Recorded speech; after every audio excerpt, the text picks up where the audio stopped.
Visualize a man who dedicated his existence to elevating everyone around him.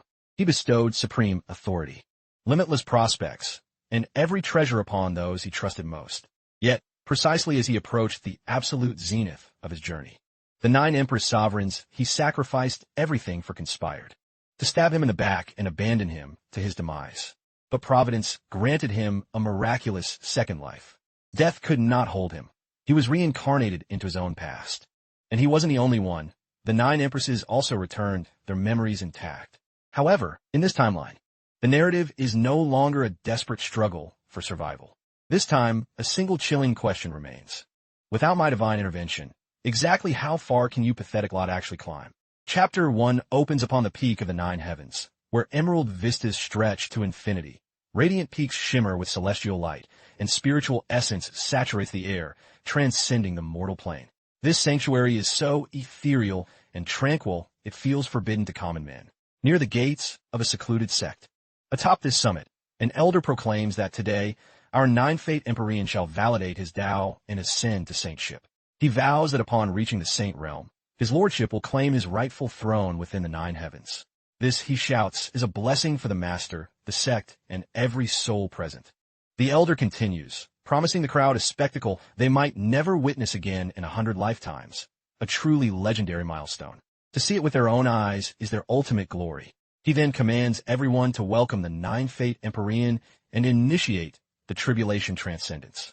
The moment his voice fades, the massive gates of the sect groan as they swing wide, and the protagonist emerges, flanked by his beautiful empresses. His gait, his gaze, and his sheer aura are so commanding and intense that the throngs of onlookers fall into a hushed awe. Honestly, his presence is nothing short of legendary. On the contrary, he exudes a crushing, unique pressure, yet certain disciples lingering in the rear, witnessing the protagonist's overwhelming majesty, begin to murmur disrespectful and poisonous insults to one another. Detecting this, nearby elders turn with icy glares and roar at them to shut their mouths and show reverence to their betters.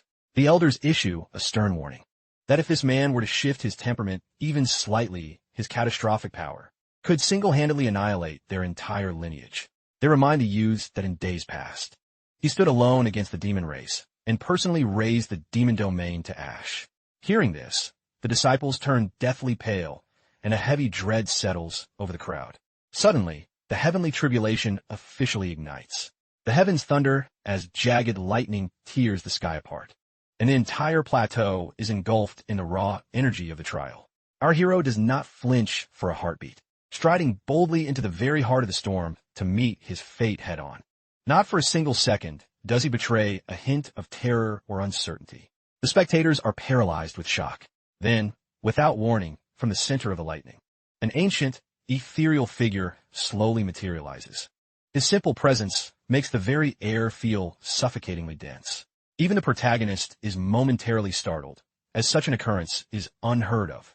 A trembling girl gasps that this is the ancient Mirror Empyrean, the ultimate tribulation that hasn't been seen in centuries. Terror begins to ripple through the onlookers. Yet the elders maintain their faith that the 9-Fate Empyrean is invincible and no trial can break him. With total composure, the protagonist asks the ancient mirror if it is time to commence their duel. The ancient mirror, face like carved stone, replies, "Let the battle begin." A cataclysmic collision erupts, to the point where the fabric of space itself begins to warp and tear. Shockwaves thunder, light blinds the eye, and it feels as though the firmament will shatter. Curiously, however, the empresses, standing behind the protagonist, show no signs of concern. Their faces are masks of indifference. Instead, they whisper that they have anticipated this exact moment for an eternity. Their voices hold no fear, only a sinister, chilling confidence. Then, the ancient mirror invokes the time Tao. The elders turn grave, explaining that through this forbidden technique, the ancient mirror's avatars will hunt the protagonist through every possible timeline simultaneously. If the mirror succeeds in even one reality, the protagonist's true body here will perish. Tension thickens. Observing this move, one empress's expression shifts darkly, and a flicker of malevolent energy leaks from her, as if her mask is finally slipping. Yet the protagonist remains unbothered, remarking casually that the technique is indeed quite stylish. He then adds a mock apology, because in every single timeline, he remains the supreme, unbeatable force. But the ancient mirror reveals a horrifying truth, that he has already obliterated the protagonist in every alternate reality. Laughing mockingly, he scoffs at the man's hubris, and claims he has snuffed out his life in every era. Upon hearing this, the protagonist feels as though his very soul has been shattered. His frame shudders, his godlike strength evaporates, and he collapses to the earth, mortally wounded and utterly bewildered by his defeat.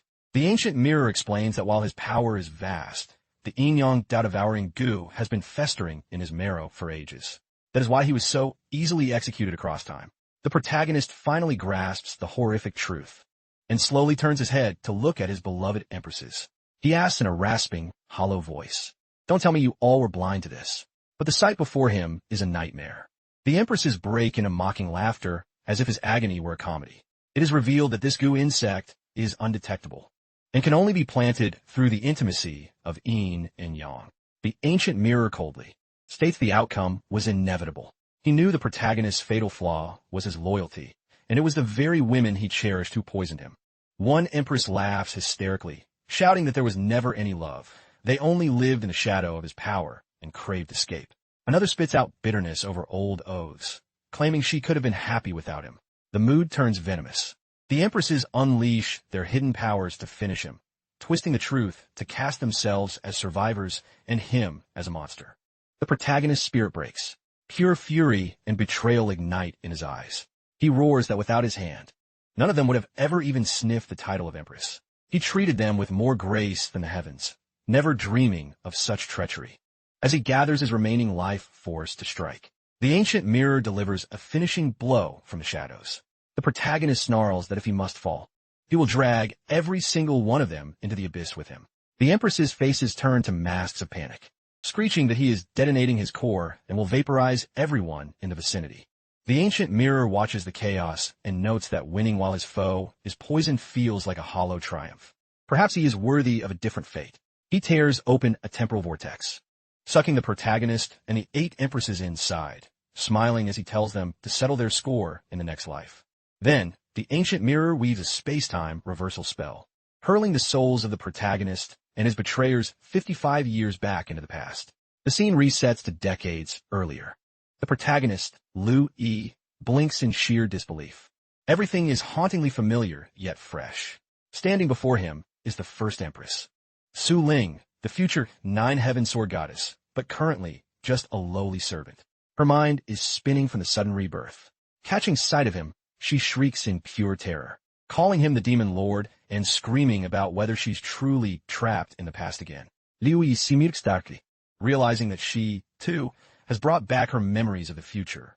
He silently honors the ancient mirror for this exquisite second chance. Then, with chilling calm, he begins to remove his socks. The future goddess is baffled. He extends his feet and commands with cold indifference, "Wash my feet." She is paralyzed with shock, but remains quiet, commencing the menial task of washing his feet, her fingers trembling uncontrollably. Liu Yi muses that he could end her life this instant, but death is far too merciful. He will let her breathe so she can experience the absolute despair of an existence where he no longer carries her. He informs her flatly that this is no hallucination. They have genuinely returned to the past. She is stunned, stammering, "All of us?" Liu Yi silences her, affirming that reality has reset. The mirror's spell was successful, and he recalls every venomous word she spat on that final day. Her pride flares up again as she sneers. "So what if you do?" Liu Yi smiles a wicked, predatory smile and says one word, "Enough." Then he declares, "You craved freedom, didn't you? From his heartbeat forward, you are free." Liu Yi rises and pulls open a nearby drawer. He retrieves a life tablet, thrusts it before the sword goddess, and says, "Observe." "What? What is that?" she asks, hesitating. "This is your life tablet." An instant later, Liu Yi wordlessly incinerates the life tablet. With a sudden flare of heat, the contract turns to ash. Liu Yi says in a frigid tone, "See? The bond is severed. You're truly free. Go back to your precious sword manor whenever you wish." The sword goddess is floored by the gesture, but she regains her composure and asks bluntly, "Liu Yi, in our past life, you had 9 souls. Why did you choose to blow yourself up?" But Liu Yi is finished with her. His expression turns to stone. He turns on her with controlled fury and snaps, "Mind your own business and get the hell out of my sight." Hearing that, The sword goddess prepares to leave without another word. As she walks away, she whispers coldly, "Fine. Now that we've all started over, I swear this time, I will ensure your end is truly pathetic." She tells herself, "I am the heir to the innate sword body. If it weren't for your interference, my life would have been infinitely more glorious." Stepping into the sunlight, she says tearfully, "Father, mother, brother, your daughter has finally come home." From the shadows, Lu Yi watches her walk toward the Sioux Sword Manor with hopeful steps. That trademark wicked grin returns to his face, and he mutters under his breath, "A treacherous father, a manipulative mother, a worthless waste of a brother, and this delusional girl." He thinks further. Once you step back into that house, you'll finally understand what a true demon's den looks like. In this second life, I will show them no mercy whatsoever. The shackles of those 8 women will never bind me again. No matter the cost, I shall ascend to a realm far beyond their reach. Just as Lu Yi prepared to shut his door, it exploded inward with a deafening crash. A pair of slender, powerful legs lashed out, delivering a fierce strike. The moment Lu Yi laid eyes on the intruder, one name resonated in his mind, the Hongling Fairy. Yet a heartbeat later, he corrected himself.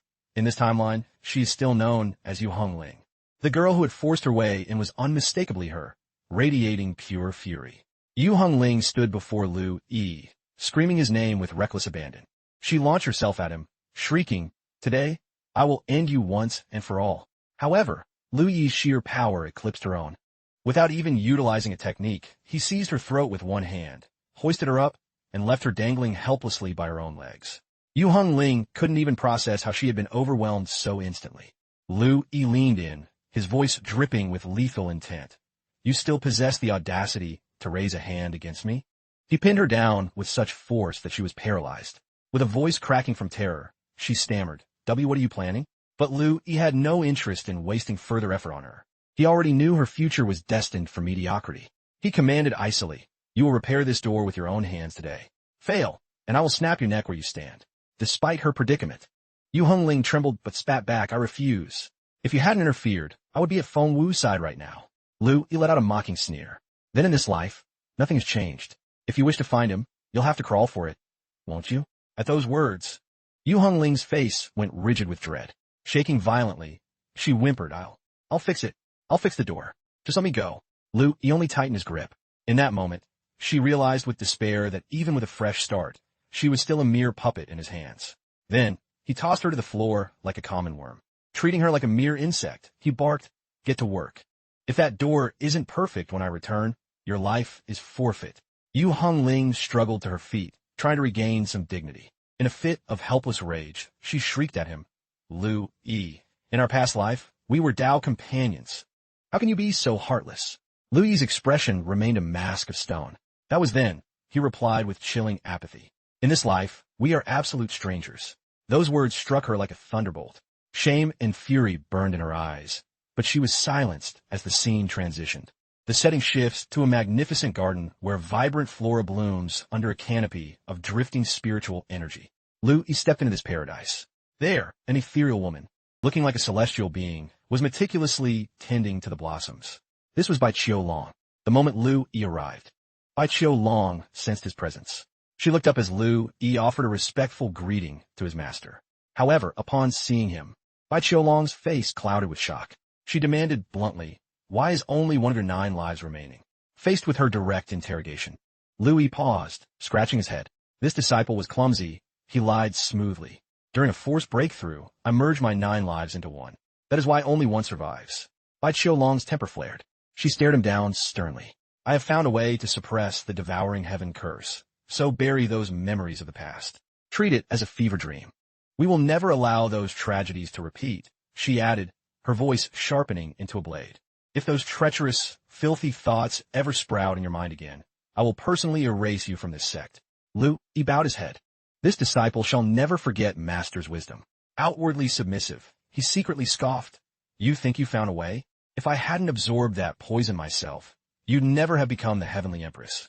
It is clear that she, too, was one of his former wives. The scene shifts once more. Lu Yi sat solitary upon a jagged peak, gazing at the horizon.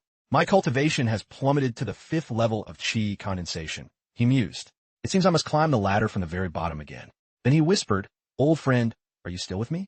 Instantly, A glowing system interface flickered into existence before his eyes. 3 paths appeared: cultivation, deduction, and sudden enlightenment. A mechanical voice chimed. "I am here, host. What is your command?" A wave of relief washed over Louis. "Thank the heavens you made the trip too. But wait, do you no longer require energy?" With a soft ding, the system replied. "I have ascended to become the heavenly Tao itself. Why would I need mere energy?" Louis nodded. "Fair point. But as the heavenly Tao, aren't you a bit sadistic?" He grumbled. Was dropping that legendary tribulation on my head truly necessary? The voice remained flat. "Absolutely. As my host, providing the ultimate challenge is my primary function." Louis's face twitched. "Well, thank for nothing," he muttered. Taking a deep breath, he commanded, "Fine. Let's begin." Ignoring his sarcasm, the system replied. "You are welcome." Initiating the 9 Fate, immortal heavenly scripture. The focus then shifted to the sword girl outside the Sioux sword manor. A daunting staircase stretched before her, and she pushed her body to the limit, climbing step by step. Each breath was a struggle, yet she finally reached the summit. Standing before the gates, she rasped, "Father, Mother, I've come home." Her eyes brimmed with tears, hoping her nightmare was over. But the gate guard stared at her in utter disbelief. He thought, can this really be the eldest miss? Why would she return? He blocked her path, shouting, "What beggar is this? Trash like you has no business at Sioux sword manor. Get lost." The sword girl looked up bewildered. "I am no beggar. I am Su Ling, the eldest miss of this house." Seeing her refusal to leave, the guard unsheathed his blade and roared, "You shameless wretch! How dare you claim to be the eldest miss?" Suddenly, Su Ling caught the blade with her bare palms. "It's me. Look at my face. You used to carry me and buy me sweets, don't you remember?" The guard shoved her away, yelling, "You don't carry the Sioux bloodline. Why'd you come back?"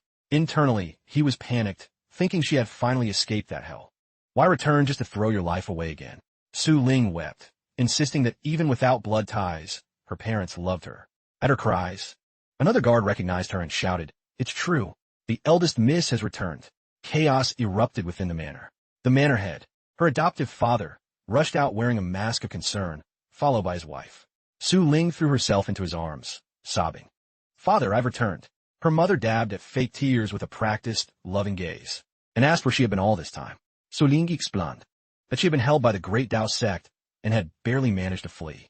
At that moment, a man approached, and upon seeing Su Ling, his legs nearly gave way. He thought with relief, "Thank the gods my scapegoat is back. I'm finally safe." This was Su Se Fei, her brother. The scene moves to Chapter 2, returning to Lu Yi. He was pouring every ounce of will into his training. We learn this is the first heaven, the most basic world, tiered into Xiantian, Hot-Eon, Qi gathering, Yuan Dan, soul transformation, void refinement, and Tao integration. Drawing on eons of experience, Lu Yi reached the 9th level of Qi refinement in just 15 days, beginning his Yuan Dan formation. Suddenly, a sharp pain shot through his chest. His breathing became a ragged wheeze as he spat out dark blood. What's happening? Only half my Qi is fueling the Dan. The rest feels like a lead weight. After a quick scan, the system declared, heavenly stellar poison detected. Lu Yi snarled, realizing those women hadn't just used the goo. They had poisoned his very foundation to ensure he stayed down. His gaze turned lethal. "They have no idea I still have a trump card." He demanded a cure. The system noted that once he reached the Yuan Dan realm and refined his true Qi into true essence, the toxin would be purged. Lu Yi remembered that in his past life, he had crafted a perfect origin-returning pill for such a breakthrough. But he had foolishly given that pill to Yu Hongling back then. He squeezed his fist until his knuckles turned white. "In this life, I will not be so generous." Suddenly, a divine resonance rippled through the sky. A celestial crane announced that Yu Hongling had reached the peak of Qi gathering in a record-breaking 47 days. As a prize, she was awarded a bottle of top-grade origin-returning pills. Lu Yi's lips curled into a dangerous grin. A future empress indeed, frightening speed. Even with a system, I'm only 2 days ahead. Without a second thought, he leapt from the mountain. The system asked, "Host, where are you heading?" Liu Yi replied smoothly, "To the tomb of a void refinement master. I'm going to reclaim the perfect origin-returning pill that belongs to me." The scene shifts to a desolate forest 500 kilometers from the merchant Tao. An ancient tomb sits in the shadows, wrapped in a suffocating, eerie silence. Deep within the catacombs, Yu Hongling had already arrived. She whispered to herself, "According to my memories, it will be another month before the world finds this place. I am completely alone here." Brimming with confidence, she entered a hidden chamber and navigated a narrow corridor. Her mind raced with the thought of the treasures ahead, a fragment of the 9 fate scripture and the perfect origin returning pill. Hurrying forward, she reached the altar. She snatched up the 9 fate scripture and laughed. Senior brother, this time, I've beaten you to the punch. But as she flipped the pages, her smile vanished. Her eyes bulged in pure shock. Her face drained of color as she fell into a stupor. Inside the book, written in Lu Yi's elegant, mocking hand, were the words, "Bitch, you're late." It was even decorated with peaceful gold drawings. Yu Hongling began to shake. She stammered, "Teach, this can't be." In a blind rage, she hurled the book away and shrieked, "Lu Yi, you absolute monster."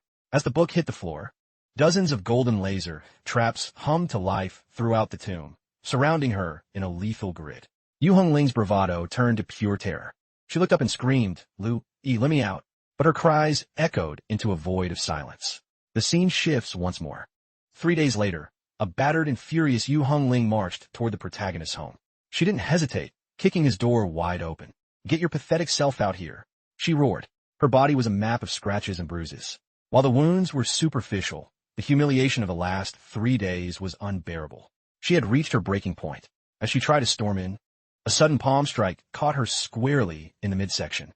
A sharp scream escaped her as she was sent flying backward. She skidded across the courtyard, groaning in agony as she clutched her stomach. From within the house, a freezing voice drifted out. "Didn't your mother teach you to knock before entering a man's home?" The angry woman was paralyzed with shock. Internal fire consumed her. "Louis, you've gone too far. I'd rather die than submit." But she knew the truth. She was powerless. She ground her teeth and tore at her hair in frustration. She needed him, and necessity meant swallowing her pride. She forced herself to stand and knocked gently. "Senior brother, please, may we speak?" The response was immediate and harsh. "Get lost." Her blood hit the boiling point. She hammered on the door, screaming, "Did you take the perfect origin returning pill from that tomb?" The answer wasn't verbal. The door swung open, and a barrage of energy pulses slammed into her. She was hurled back once more, but this time she stayed on her feet. She took a ragged breath, forcing herself to stay calm. "Suppress it," she whispered. Then, through gritted teeth, she asked again, "I'm asking you one last time. Did you take that pill?" From the shadows came his cruel reply, "No." "Now vanish." At this, she snapped. Her eyes blazed with power as she charged. "You have the balls to steal it, but not to admit it?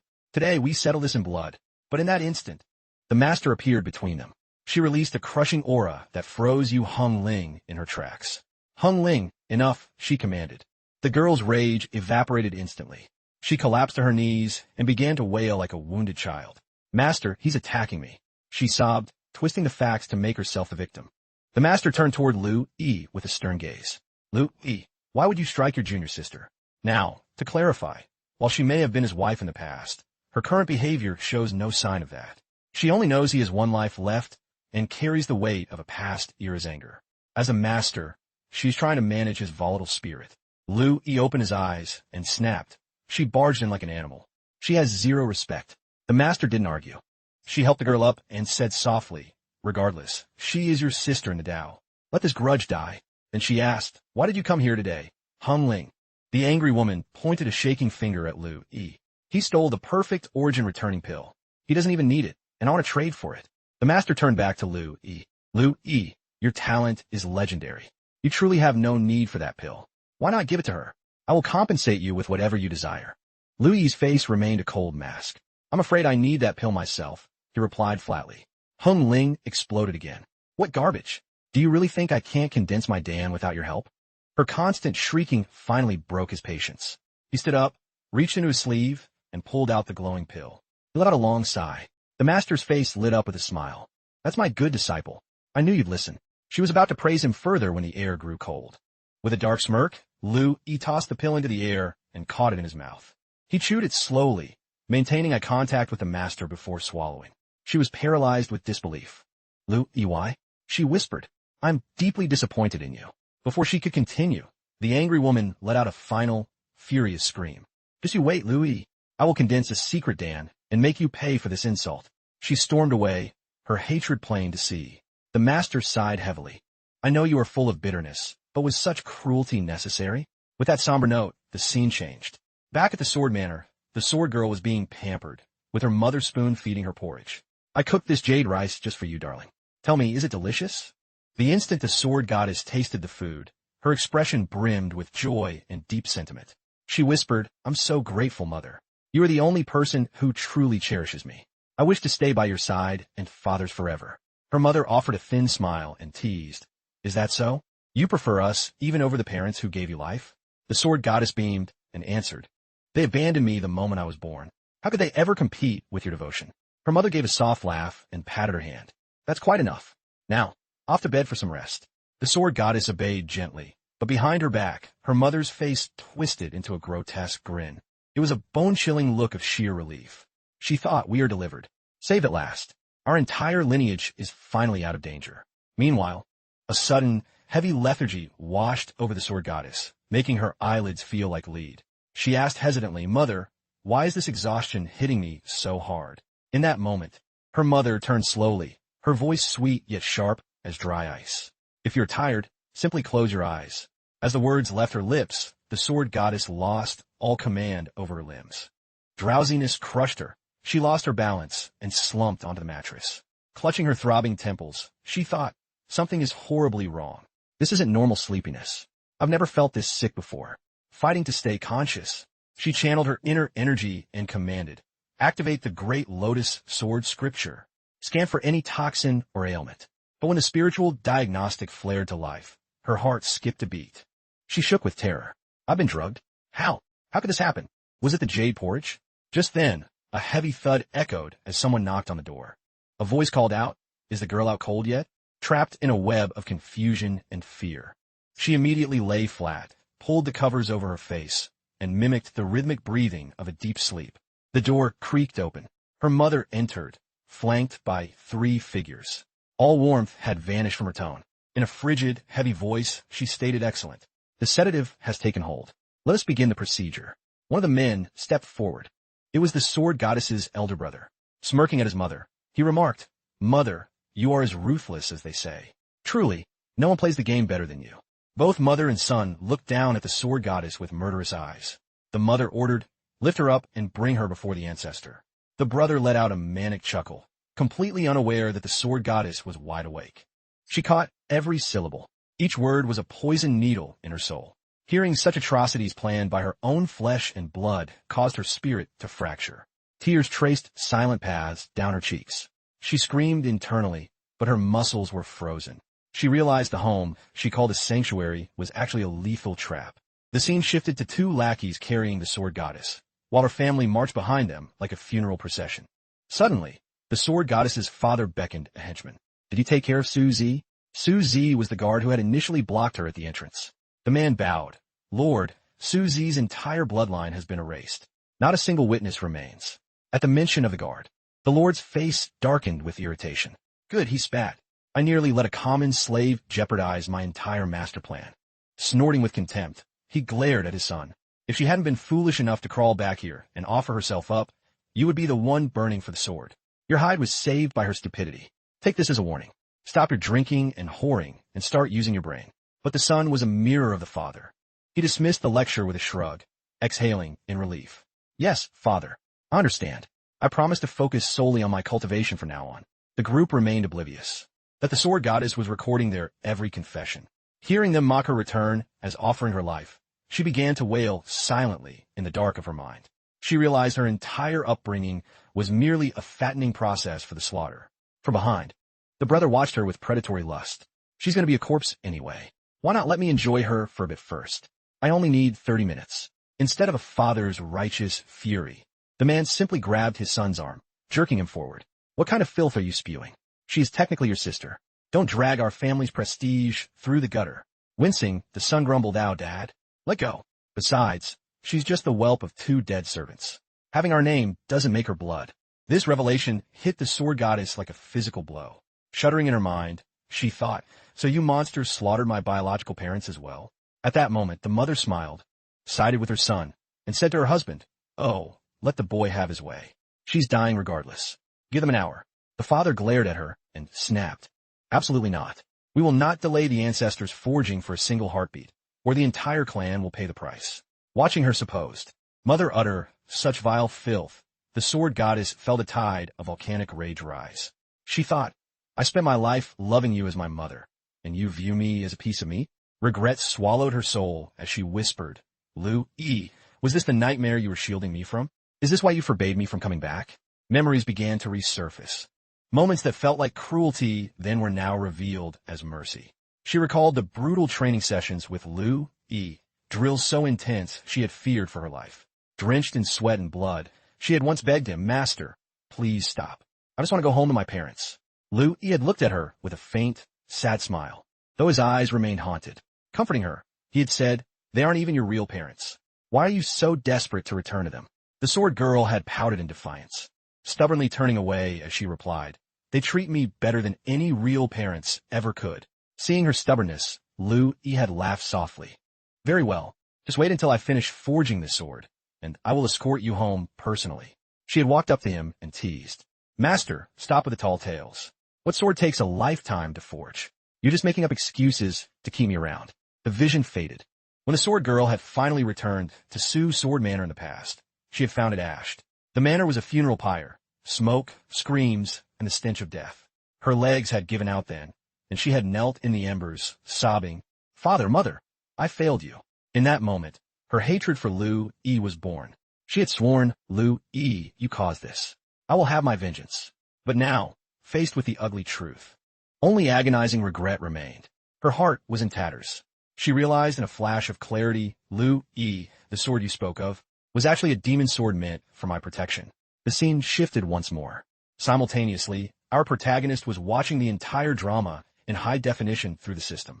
Every word in dark intent was displayed before him. The system remarked tonelessly, Host, it is a shame she is unconscious and cannot hear the Su family's true colors. Lu E smirked at the display. Chuckling at the system's observation, he said, how could a former great emperor be felled by a cheap sedative? She isn't asleep. She's simply paralyzed by the reality she refused to see. The system prompted, Host, do you intend to intervene and save her? Lu E leaned back like a bored patron at a play, smiling. Save her? Watching her suffer the consequences of her own ignorance is far more entertaining. Besides, she is a great emperor-level soul. She doesn't need my help to deal with these insects. The scene transitioned to the sword testing grounds. The atmosphere grew thick with a terrifying pressure. The Su family arrived at a colossal mansion where the sword girl was laid out like an offering. The clan knelt as the father greeted the ancestor. A dark shadow coalesced into a physical form. It was the ancient Su Kaisen, ancestor of the manor. He opened his eyes and surveyed the girl on the ground. With a single, greedy glance at her physique, he muttered with icy delight, Perfect. Hand her over.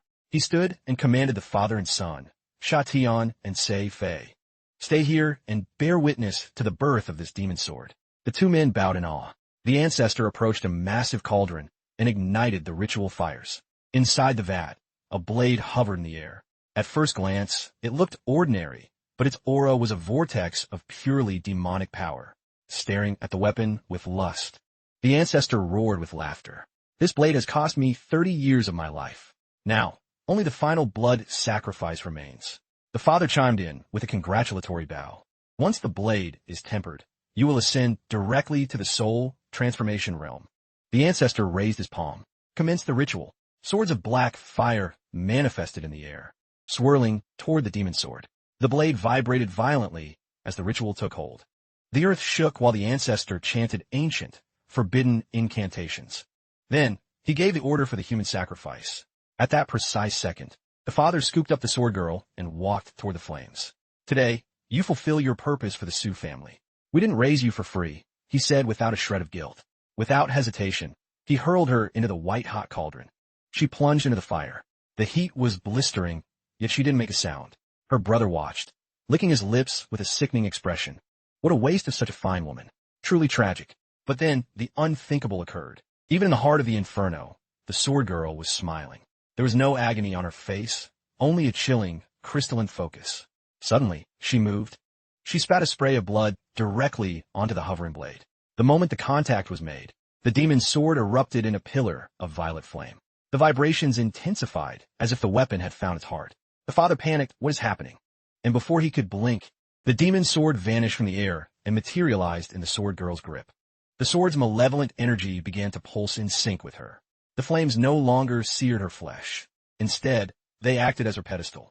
She floated above the cauldron, staring down the ancestor. In her gaze, there was only cold slaughter. The ancestor froze in fear. Her brother shrieked, "Dad, she's still alive." The ancestor trembled. Impossible. But before he could breathe, she lunged with blinding speed. The blade aimed directly for the old man's heart. A strike meant for execution. The ancestor desperately unsheathed a jade-colored sword and screamed, "Damn you!" However, the moment the blades met, his weapon shattered like glass. He was sent flying backward, wailing, "You cannot wield the demon sword that way." Before the sentence could end, her blade darted forward like a viper. In the next heartbeat, his head was parted from his shoulders. Blood sprayed the grounds. Flicking the gore from her edge, she said icily, "The demon sword was forged specifically to butcher demons like you." Her fury had reached its zenith. Betrayal and wrath had cauterized her heart. She had spent 2 lifetimes longing for this family, and they had rewarded her with a furnace. Now, only vengeance remained. The sword girl began a slow, deliberate walk toward her father, radiating a suffocating killing intent. Her father was so paralyzed by terror that he collapsed, his face turning the color of ash. He stuttered, "Why is it you? Are you really Su Ling? No, you're a monster." Su Ling was beyond listening. She had been driven to the brink of madness by their cruelty. She stopped before him and asked in a low, terrifying whisper, "Why? I loved you more than my own life. I trusted you with every breath. Why did you do this to me?" Her father couldn't even meet her eyes. He blurted out, "Su Ling, look at your power. We don't need to sacrifice you anymore. Come, let's go home and forget this." But Su Ling saw the rot beneath the words. She let out a hollow laugh, a sound of pure agony. Raising her blade, she said, "Your mouth is too filthy to utter my name." Without a moment's pause, she swung. With a single arc of steel, the man's head was severed, blood geysering into the air. Su Ling looked like a literal demon, a reaper of souls who knew no mercy. She then turned her gaze toward her brother. The moment he saw her eyes, he was gripped by primal dread. He scrambled backward, his voice cracking. Su Ling said coldly, "Now it's your turn, you animal." The brother immediately threw himself into the dirt, hammering his forehead against the ground. "Yes, I'm an animal. Treat me like a dog and let me live, please." But in a flash, Su Ling's blade hummed. His neck was opened instantly. As he slumped, she whispered, "You are far worse than a dog." In the distance, her mother, unaware that her husband and son were already corpses, watched in confusion. All she could see was Su Ling walking out of the forbidden grounds, a blood-stained sword in her hand. Her face was a mask of indifference. Shocked, the mother stepped forward and asked, "Su Ling, how are you out? Where's everyone else?" Su Ling didn't slow down. She didn't even grant the woman a glance. She asked tonelessly, "Who are you referring to?" The mother's voice rose in panic. "Your father, your brother, your family." At those words, Su Ling stopped dead. She turned slowly. Her eyes were no longer burning. They were cold, empty pits. "I no longer have a family," she said. In the next heartbeat, her blade flashed. With one clean strike, the mother's head fell, blood painting the air. There was no rage left in Su Ling, only a hollow, soulless silence. She muttered, "Go and join them in the abyss." Without looking back, she declared to the wind, "Every soul with the name Su deserves to die today." The scene shifted to the wider estate. A sword slammed into the earth. The camera panned out to reveal that Su Ling had slaughtered every living thing in the clan. The elders, the young, the servants, and the guards. Not a single breath remained.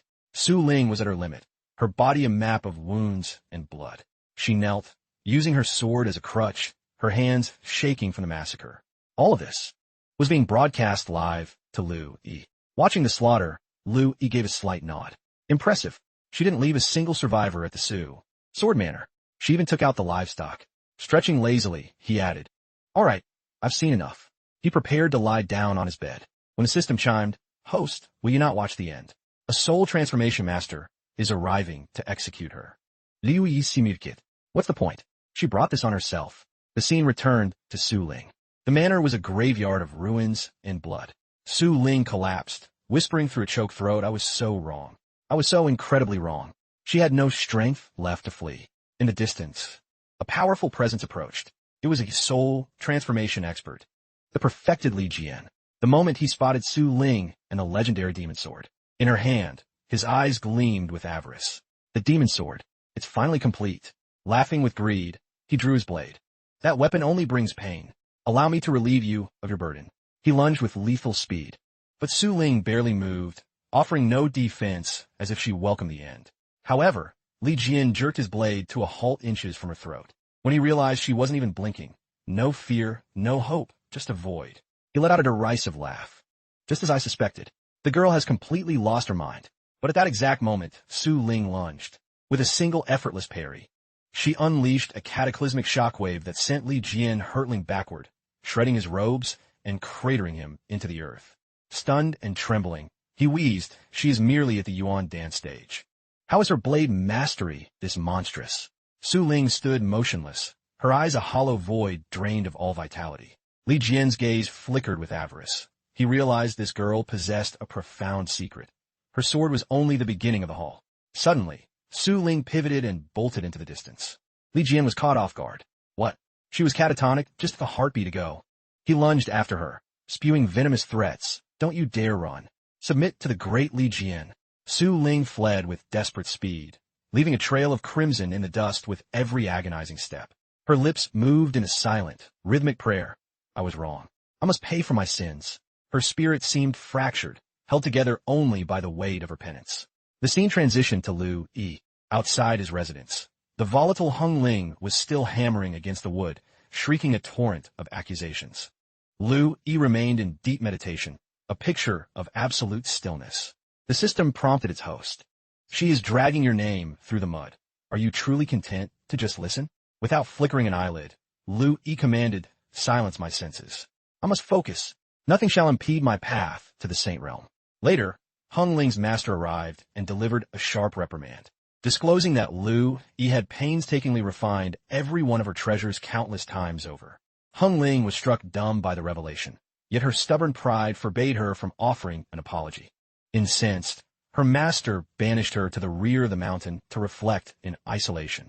Once more the perspective shifted, barefoot and mangled by her ordeal. Su Ling began the grueling ascent toward Lu Yi's summit. Propped up by her demon's sword, the fire of hatred in her eyes had been extinguished, leaving only hollow exhaustion and grief. Glaring at Lu Yi's home, she whispered a broken plea, "Great Tao." She stood there quaking, gasping for breath, staring at the gate as the full magnitude of her loss finally dawned on her. At that moment, an onlooker spotted her and let out a startled gasp. "Who goes there?" Before a response could be given, Su Ling's remaining strength evaporated. She crumpled into unconsciousness. With her final breath, she rasped Bailon Peak. "Liu Yi, linger his home."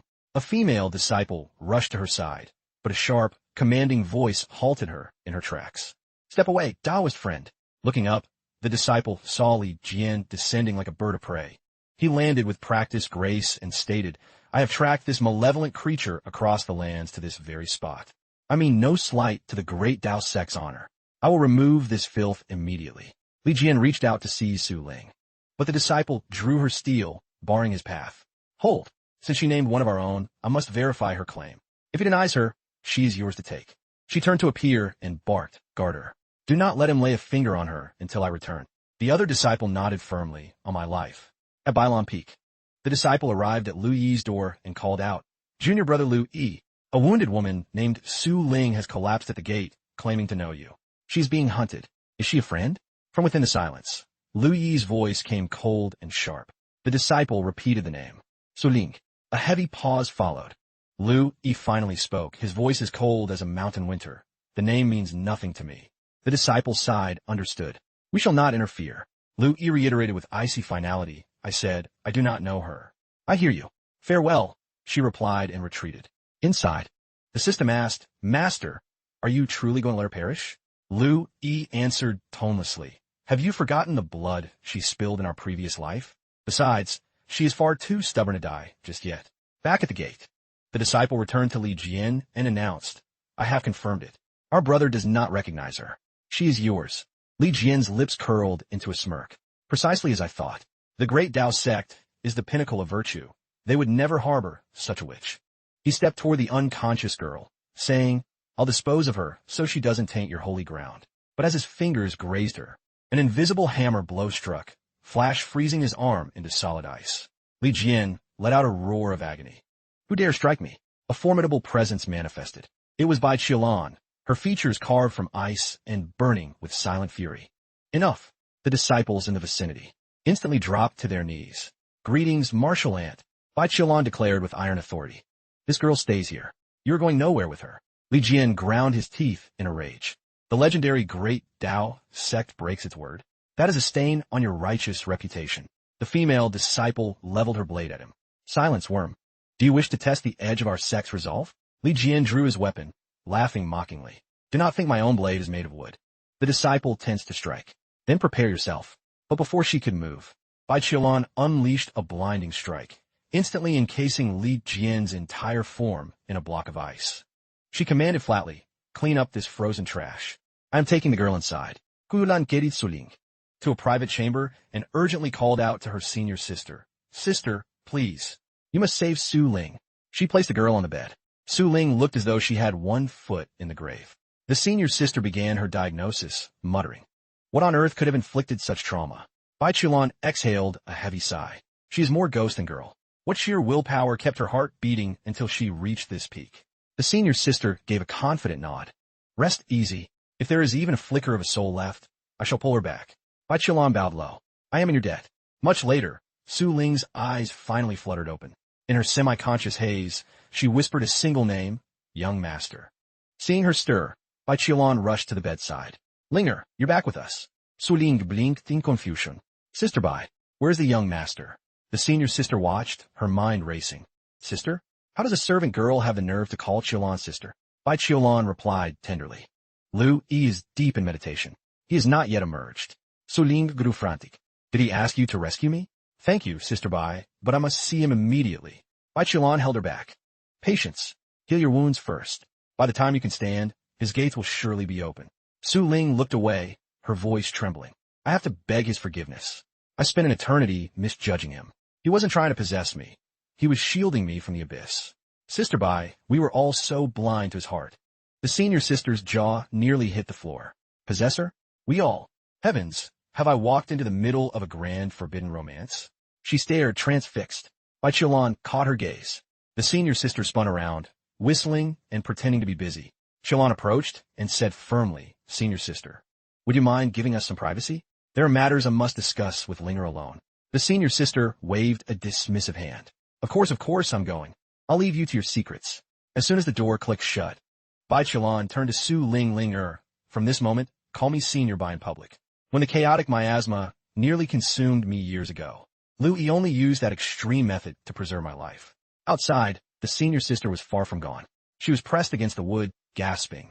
What? What extreme method?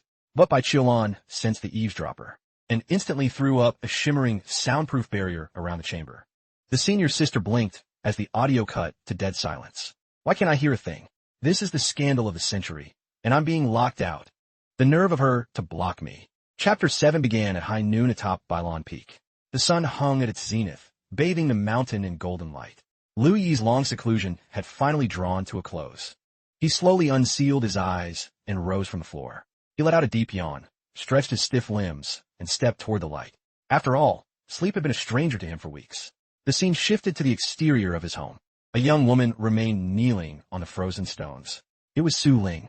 She remained perfectly upright, a statue of stubborn devotion. She had clearly been there for days. In Lu Yi's mind, the system reported her presence and asked if he wished to grant her an audience.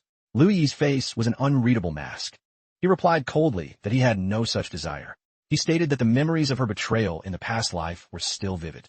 Whenever he looked at her, the only image that remained was that cruel, triumphant smirk she wore as he drew his final breath. Lu Yi tightened his grip. He believed that a traitor's nature never truly changes. In his worldview, women were merely distractions that slowed his ascent. In this life, power was his only pursuit. Everything else was noise. Outside, Su Ling remained motionless. Her legs were dead weights. Her spirit was flagging, but she did not falter. She whispered to herself that she still believed in him. She hoped that through sheer, unyielding penance, she might one day earn a scrap of his mercy. Her resolve remained ironclad. The scene shifted to the heights of Qiyun Peak. Within the great Tao sect, there are 9 dominant peaks and 72 lesser ones. Qiyun and Bailon are prominent among them. On the Qiyun summit, a girl burning with frustration was venting her rage through a complex martial form. Her strikes were elegant, poised and flawlessly fluid. Each move flowed into the next like silk. To a casual observer, it looked more like a celestial dance than a combat drill. With every rotation, the air itself seemed to bow to her, swirling in a light vortex around her frame. It was a beautiful, majestic, yet lethal display. She was not alone, concealed behind a massive boulder. A silent observer watched her every move. It appeared she had unintentionally acquired a secret admirer, a young man with a shy demeanor named Ling Wuxiang, often called Lang. He was transfixed, unable to tear his eyes away. His heart was stolen. Even her burning anger seemed like a work of art to him. Just as his thoughts began to wander, a sharp whistle cut the air. A spirit sword streaked through the sky, burying itself deep into the rock inches from his face. Lang jumped, his heart racing as he let out a startled yelp. The girl halted her form and spoke with a chilling, measured composure. She asked, "Who is lurking in the shadows?" Lang hesitated, then sheepishly stepped out from his cover. Simultaneously, the girl vaulted forward, landing directly in his path. Lang hurriedly bowed in a traditional greeting. He introduced himself as Ling Wuxiang, the newly appointed head disciple of Qi Yun Peak, and addressed her as junior sister Hung Ling. Despite her sharp, irritable expression, Lang found her breathtakingly radiant. Hung Ling spoke again, her voice surprisingly melodic. She said she was familiar with his name. In her mind, the future flashed by. She remembered him. When Brother Lu Yi had rejected the title of Saint's son, this man had stepped into the role. He had ascended to the 8th heaven before falling in battle during the Great Chaos. In her heart, she acknowledged him as a true hero. Lang kept his bow, laughing nervously. He mentioned he had just seen her practice and called her skills legendary. He asked if she might be willing to trade a few pointers. Hung Ling let out a dry chuckle and took a breath. With a tone of absolute confidence, she told him he wasn't even worth her time. That remark ignited a fire in Lang. His eyes grew sharp. He drew his blade, stating that while she might be younger, her arrogance was far too great. He added that the only way to know if they were a match was to let their swords do the talking. Instantly, Hung Ling blurred into motion, reappearing right in his face. Smirking, she countered. She told him to go test his mettle against Lu Yi first. If he could survive that, then they could talk. The sudden closeness left Lang completely disoriented. He stumbled backward, his face flushed crimson. He asked who this Lu Yi was and noted he had no reason to fight a stranger. He didn't see the logic in picking a fight for no reason. This proved Lang wasn't just a hothead. He had a scrap of sense left. Seeing this, Hung Ling's guard dropped slightly. She let out a weary sigh and perched on a tree branch. She explained that Lu Yi was the reason her master had punished her, confining her to the sun tree on Qi Yun Peak. Lang approached tentatively. In a hushed voice, he asked for the full story of what Lu Yi had done. Hung Ling closed her eyes. She decided to recount the events from the beginning. She stated it all began the day she kicked down Lu Yi's door. The tale unfolded. The specifics remained a blur, but by the time her one-sided narrative reached its conclusion, a full hour had passed. An hour later, Lang's face was a mask of righteous fury. He exploded, calling the story a disgusting travesty. Just hearing it made his soul burn with indignation. He demanded to know how a man like Lu Yi could be called a senior brother. Lang stood abruptly and began to storm away. He told Hung Ling to stay put. He vowed to exact vengeance on her behalf. First, he would crush Lu Yi. Then he would drag him back to beg for her forgiveness. Hung Ling grew worried. She tried to call him back, knowing he couldn't actually handle Lu Yi, but Lang was beyond listening. He roared that his mind was made up. If he didn't teach Lu Yi a lesson he would carry to his grave, he didn't deserve his title as head disciple. The scene shifted back to Lu Yi. He had become a total slave to his cultivation. Having just completed one cycle, he was already settling in for the next. As he cleared his mind, he sensed a foreign presence in his yard. He opened his eyes and asked, "Who is disturbing my peace?" A steady voice replied with the name Ling Wuxiang. Hearing that name, a fragment of the future surfaced in Lu Yi's mind. A grand stage, a brutal duel. In the original timeline, their first encounter should have been at the All-Sect Assembly. Lu Yi remembered it clearly. He had been the one to stand at the top as champion, while Lang had to settle for second place. Lu Yi approached and pulled the door open. He confirmed Lang's identity and asked with measured grace, "To what do I owe the honor of senior brother Lang's presence at Bailon Peak?" Lang was caught off guard. He questioned how Lu Yi even knew his name. Lu Yi offered a calm response while silently assessing him. He noted that Lang's reputation preceded him, pointing out that Lang had joined the sect exactly 2 months and 12 days ago, forming a heavenly core on his very first day. He called the feat quite impressive. Hearing this, Lang's chest swelled with pride. He remarked that Lu Yi's eye for detail was unexpectedly sharp. Then he offered a minor correction, explaining it was actually 2 months and 11 days, since the first day was entirely consumed by paperwork. Lu Yi nodded along, continuing to flatter him by calling his talent extraordinary and describing him as a priceless asset to the great Dao sect. Suddenly, Lang snapped out of it. He pointed an accusing finger at Lu Yi's face and furiously told him to drop the act. He accused Lu Yi of trying to manipulate him and declared he was there for a duel. The air grew still. Lu Yi's grin widened just a fraction. He accepted the challenge instantly, mentioning he had been craving some excitement for a long time. Both men moved into the open. Lang unsheathed his blade and lunged. He shouted that he wouldn't be holding back and warned Lu Yi to be ready. A lethal streak of sword light cut through the air. Lu Yi remained unfazed. He pivoted slightly and caught the sharp edge with just 2 fingers. Lang's eyes nearly popped out in disbelief. A faint, powerful aura began to radiate from Lu Yi. He focused energy into his fist and struck forward, offering a cool apology for what was about to happen. Lang ground his teeth. Sensing the looming threat, he tried to parry with his sword, but before he could even blink, Lu Yi had vanished into thin air. A split second later, Lu Yi materialized behind him and unleashed a devastating kick. The strike landed square on Lang's back. He let out a sharp cry as he was sent sailing forward, crashing face first into the dirt several yards away. No deadly weapons were drawn, and no spiritual energy was wasted, but the humiliation was absolute. Lu Yi stared down at him with total indifference, suggesting they call it a day. But Lang was far too headstrong to quit. He scrambled to his feet, eyes blazing with fury, and demanded another go. This time, he gripped his sword with lethal intent. He shifted into the red cloud sword stance, preparing for a genuine, high-stakes battle. Lang charged at Lu Yi once more. He was convinced that this time, Lu Yi would have no way to escape. But that was nothing more than a pipe dream. With the very next motion, Lu Yi slipped past Lang with the grace of a phantom. The attack hit nothing but empty air. Lang stood frozen, unable to process the failure. His breathing grew heavy as a wave of sheer panic washed over his face. Before he could recover, Lu Yi's fist was already inches away. Lu Yi said softly, "Pay attention. I'm only going to show you this once." Lu Yi's arm flashed forward like a bolt of lightning, and in an instant, he had Lang firmly by the collar. Lang's pupil shrank in terror. He started to say that Lu Yi was impossibly fast, but before the words could leave his mouth, Lu Yi hoisted him up, spun him around, and flung him away like a discarded toy. Simultaneously, a vibrant crimson aura flared from Lu Yi's form. Across the yard, Lang slammed his sword into the ground to slow his momentum, dirt flying as he skidded backward, barely keeping his balance. Lu Yi stood tall, radiating the effortless authority of a true master. He looked at Lang and casually asked if he'd had enough or if he wanted more. Lang was now visibly shaking with dread. Sweat drenched his forehead. His voice trembled as he confessed his skill was lacking, though he claimed his power of comprehension was elite. Lu Yi tilted his head. "Is that so? Explain yourself, senior brother." Lang suddenly surged forward in one last desperate strike. He roared that he had mastered the second form of the 7-cloud sword technique. His blade swept down, literally splitting the earth beneath it. The shockwave tore toward Lu Yi at a terrifying pace, carving cracks into the stone and kicking up a storm of dust. Yet Lu Yi stood his ground, completely unruffled. He watched the chaos approach and remarked in a firm tone, "Senior brother certainly has a sharp mind." Then, Lu Yi swung his hand like a cleaver. His palm cut through the air, and the massive sword strike was instantly shattered into nothingness. Seeing his ultimate move neutralized. With such ease, Lang was paralyzed with shock.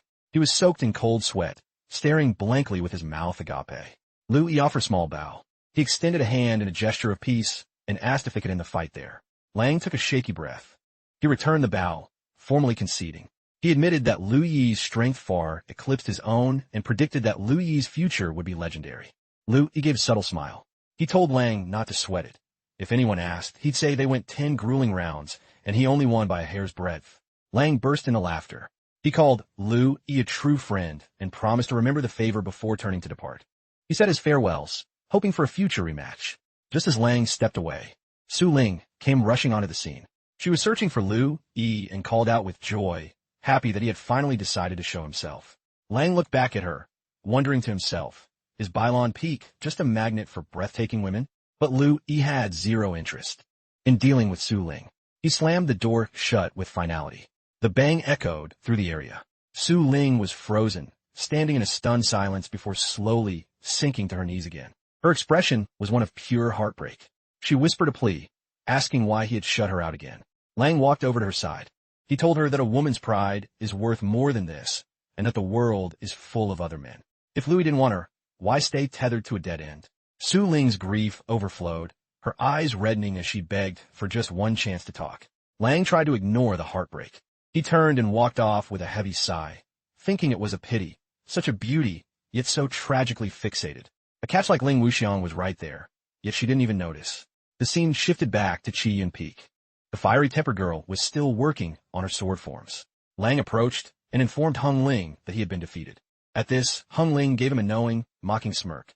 She reminded him that she'd already warned him he was no match for Lu Yi. Lang sat down heavily on a fallen log. He admitted that Lu Yi was actually a stand-up guy, nothing like the villain she had described. Hung Ling crossed her arms and let out a scoff. She remarked that Lu Yi might be kind of men, but he was a different story when it came to women. Lang raised an eyebrow and asked if she really knew him that well. He mentioned the girl he saw kneeling outside Lu Yi's door, and how Lu Yi still refused to grant her an audience. Hung Ling froze. A young woman? She demanded to know her name and what she looked like. Lang described her as an absolute beauty. He vaguely recalled her name being Ling. Hung Ling's heart skipped a beat. Su Ling. She was actually back. Her mind raced with conflicting emotions. She struggled with how to react, telling herself that jealousy was beneath her. Why would she care? It was absurd. How could she possibly be jealous over a man like Lu Yi? Meanwhile, Lang's expression darkened. A painful thought crossed his mind. No way. Is she one of Lu Yi's girls too? If that was the case, he wouldn't hold back. Lang suddenly bolted upright. He challenged Hung Ling on the spot. He said he'd kept his word and fought Lu Yi, so now it was her turn to face him. Hung Ling hesitated, noting that he hadn't even won. Lang didn't care. He said it went on her account, so she owed him a fight. Hung Ling stared him down. Finally, she agreed. She decided it was time to crush his delusional hopes once and for all. Eyes red with frustration, she lunged at him. She vowed she wouldn't be nearly as gentle as Lu Yi was. A massive explosion thundered through the mountain. Shockwaves rippled across the peak. Lang begged her to go easy, but Hung Ling was beyond listening. Half an hour later, Lang was a complete wreck. His face was puffed up and his skin was black and blue. He was beaten so badly he could barely keep his balance. Hung Ling looked down at him with ice in her eyes. She told him to stop interfering with her training and ordered him to get lost. Sobbing, Lang stumbled away. He wailed in misery, wondering if everyone associated with Bailon Peak was a freak of nature. Why was this girl even more brutal than the guy? He swore he'd get his revenge one day. Hung Ling frowned. Her mind drifted back to Su Ling. Why had she returned? She decided she had to see for herself. Grounded or not, she was leaving. Meanwhile, back at Bailon Peak, Su Ling was still on her knees outside Lu Yi's quarters. Her body was shivering, her soul heavy with regret. She kept whispering apologies into the air, taking all the blame upon herself. Her voice grew faint from exhaustion and lack of water. Finally, her strength failed her. She slumped against the doorframe. The weight of her body caused the door to creak open. Su Ling looked inside with desperate hope, calling out for her senior brother. But when she saw the empty room, her heart shattered. She whispered in shock, "He has vanished." The chapter opened with Hung Ling arriving to find Su Ling. Su Ling was startled to see her. Hung Ling spoke bluntly. "Lu Yi has left. Why are you still wasting your time here? He isn't coming back." But Su Ling was consumed by her own guilt. Tears of sorrow streamed down her face. She looked at Hung Ling and said, "Even if he's left the sect, I will wait right here until the moment he returns." Hung Ling snapped. She grabbed Su Ling's arm and tried to haul her up, telling her to have some self-respect. "Stand up. We are cultivators. We have pride. Why humiliate yourself like this?" But Su Ling wrenched her arm away and sobbed. "Senior sister, you don't understand. I was the one who poisoned him. I deserve every bit of this misery." At that moment, Master Bai arrived. She approached and told Su Ling gently, "The past is dead. We must look forward. Stop carrying this burden of guilt." But Su Ling refused to be comforted. She shook her head firmly and said, "Heavenly core poison is a permanent scar. A piece of it will always remain. Curing it is nearly impossible." When Hung Ling and Master Bai heard this, they were both horrified. Hung Ling asked in shock, "You're saying the poison is still inside him and will never leave?" Panic set in. Master Bai then mentioned the perfect essence recovery pill. The moment the name of that pill was uttered, Su Ling's grief intensified. She wept harder, realizing, so Lu Yi didn't take the pill out of greed. His body was simply burning through its power to survive the poison. Hearing this, Hung Ling's eyes also filled with tears. She bowed her head and whispered a quiet apology to the empty air. Master Bai let out a deep, heavy sigh and admitted, "We truly misjudged him." But where was he? The scene shifted to the remote mountains behind the Great Tao sect. There Lu Yi was training in total tranquility. His mind was centered only on his path to power, leaving all thoughts of women behind. He wouldn't repeat the errors of the past. Cultivation was his singular focus. Through his system, He was keeping an eye on the three women. The system noted, "Host, they're all waiting for your return." Lu Yi replied icily, "Let them wait. It's peaceful here. This is where I will grow stronger. I see clearly now. Women are nothing but hurdles on the path to the Tao." Our hero was finally on the right track, cold and determined. But the system asked nervously how long he planned to hide away. Louis didn't bother answering. A golden light exploded from his form as he smiled and declared, "Before the year-end tournament begins, I will reach the 13th stage of the Yuan Dan realm and claim my place in the Great Tao Treasure Pavilion." 3 months flew by. The disciple tournament was finally here. Swarms of disciples descended on their swords toward the grand arena. An announcement boomed that the peak masters were gathering the 92nd generation at the Great Tao platform. Lu Yi also made his way toward Bailon Peak, looking more confident than ever. But suddenly he halted. His eyes locked onto 3 familiar figures. It was Hung Ling, Su Ling, and Master Bai. Lu Yi remained perfectly still. At that moment, Su Ling turned around. Her gaze met his. "Young master," she cried out with all her heart. Lu Yi gave no response.